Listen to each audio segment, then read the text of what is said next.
Our top story this hour, we're following the latest developments in the Skripal case. Yesterday, the Atlantic Council-linked investigative group known as Bellingcat claimed to have identified one of the suspects in the poisoning as GRU Colonel Anatoly Chapiga.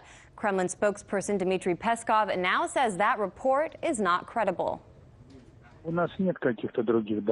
We do not have any other information. That is why, to be honest, it is, as I understand it, kind of an informal investigation. We do not know what extent it is real or whether it is actually realistic. So we have been relying on the facts which were said by these Russian citizens. Meanwhile, speaking at the UN General Assembly this week, British Prime Minister Theresa May described the Skripal attack as sickening while blaming Russia for the incident. When earlier this year, Russia used a toxic nerve agent in a sickening attack on the streets of Salisbury, the UK, with our NATO, EU and other allies, took action, expelling over 150 Russian intelligence officers, the largest collective expulsion ever. Russia's Foreign Minister Sergei Lavrov compared May's handling of the Skripal case to kindergarten.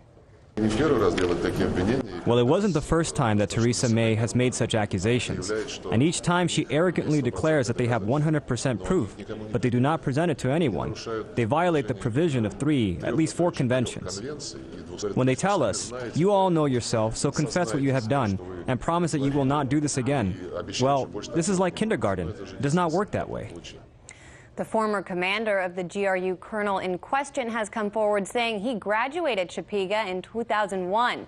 He told media, quote, "Personally, I am a serviceman and can tell you that media reports of his alleged involvement in the Skripal case look like mild schizophrenia. Chapiga did fight in Chechnya, but he was not trained for intelligence missions." With the Skripal case in question, once again, we're joined by former UK MP George Galloway. George, Kremlin spokesman Dmitry Peskov says the media should not be carrying out the investigation into this case. Do you agree? Well, there's a peculiar dichotomy here. Every day there's an ever-changing and apparently endless stream of reckless and prejudicial reporting. In our system, you're not supposed to report details of criminal investigations once charges have been laid, because if you do, the accused will have the trial dismissed on the grounds that you could not possibly get a fair trial given this endless prejudicial comment. At the same time, there is allegedly a State D notice, which is a peculiarly British affair, where the secret services ask the media editors not to report something in the national security interest. And this revolves around the presence of a company called Orbis and a man called Miller, who was the handler of Skripal, and his company, Orbis, seems to have been the company that drew up the dirty dossier on Donald Trump. I don't have to go into the sordid details here at this hour on that dossier. So the state is forbidding discussion in Britain of one potentially important aspect of the case and its motivation, whilst allowing, indeed inspiring, a torrent of prejudicial comment. And the only saving grace is that comment changes almost every day as each individual part of the government's narrative falls down or is knocked down by enthusiastic amateurs with two eyes to see. Well, to that point, someone sitting in London, what can you tell us about how the average British citizen feels about this case? I mean, are they buying what the British government is putting forward here? Actually, since the Iraq War, virtually nobody in Britain believes the government, any government, anymore.